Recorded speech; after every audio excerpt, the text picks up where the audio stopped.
Hi everybody, this is Lotus, I'm also known as Lee. Today I would like to talk about just some things that are going on with me and definitely talk about this new Facebook name authentication thing. For people who watch my videos, it's been 8 months since I posted my last update. So, just so everybody knows, I've been on testosterone now for a year and almost 2 months. Um, my voice is definitely kind of evened out here. I think this is probably where it will be from now on. And I got a little bit of hair growth, not too much connecting. You can't really tell. There's like, a little bit of sideburns growing, a little bit of chest hair, and a lot of stomach hair, which is awesome. So, for those in your first year and for those who haven't started yet, it is possible to grow hair without using like Rogaine or anything. So, keep that in mind. But to this Facebook thing, recently Facebook contacted me and told me that in order to prevent fraud, they would need me to upload a copy of my ID or my driver's license that shows a picture, my birth name, or my authentic name is what they call it, and my date of birth as shown on Facebook. I didn't do that. I don't put any real information on the internet. I mean, aside from these videos, the internet it's an easy place just to get your identity stolen or, whatever else. And I know I'm not the only one who's been dealing with this problem lately of having Facebook basically say, if you're not willing to give us your information, then we're going to take your page away, which is what they did to me. They gave me 7 days, and after 4 of those days, I'm no longer able to log in to my Facebook. And, some of my friends were like, well, I don't see the big deal, just change your name and upload the stuff that they want you to upload, blah, blah, blah. Here's the big deal. When you're trans, in order to change your name, you have to first fill out a bunch of paperwork. The paperwork is not that expensive. It's like $15, $20 to get the packet. Once you fill out the paperwork, then you have to get a court date set in order to speak to a judge and tell them why, you want to change your name and basically give them your life story. And then after that, if it's approved, then you have to get fingerprinted, which also costs money that I don't have currently. And then, bing, bam, boom, you're your new person. I haven't been able to take those steps. So I contacted Facebook, the only way I kind of know how, and basically just asked them, what about for trans people who can't afford to have their name changed yet, and use this outlet as something to show who they really are rather than, living a lie that a lot of us have to do. They responded by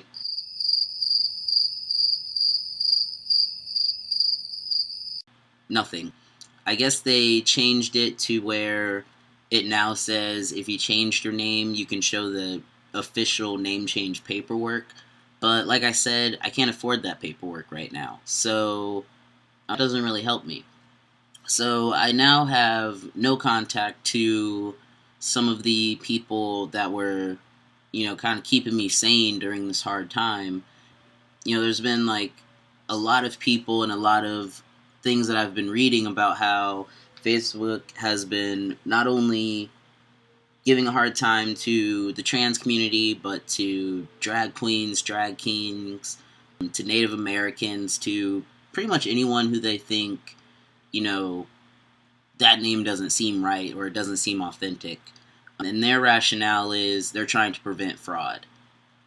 My Facebook name, I'm pretty sure I'm the only one with that name, and I've never had a problem with it before. So it kind of, I don't know, it kind of just strikes me as a little funny, especially considering how many people are on Facebook and how they say that it's random when you get selected. You're a social media site. You're no different than MySpace, other than you're a little bit more popular, but I really don't see the point. So, that's the end of my Facebook journey. To talk about what's been going on with me, I broke my ankle March 30th. Two of the major bones, kind of just snapped them, ripped some tendons, so I haven't been able to work since then, which has been a major pain in my ass because I had to move back home. I'm staying with my adopted mom, who is super religious, and I am not at all religious. So, I kind of just keep to myself as far as anything. I mainly just stay in this room watching Netflix or, doing whatever else. It shouldn't really be that hard, but it is because I'm not able to really be myself. She tries a lot. She at least calls me by my chosen name, female pronouns, which, it's like I've been on testosterone for a year. My voice is deeper. I'm growing facial hair, and yet we can be in a store and you're still saying she, and then people are looking at me like, granted, I still do have a large chest, but it's gone down since I've started testosterone, which is nice. So it's not as, I guess, noticeable as it used to be. But I mean, that's just a journey.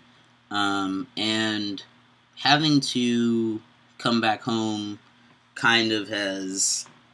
I don't know. For some people, I guess it's humbling. For me, I just kind of feel like a failure.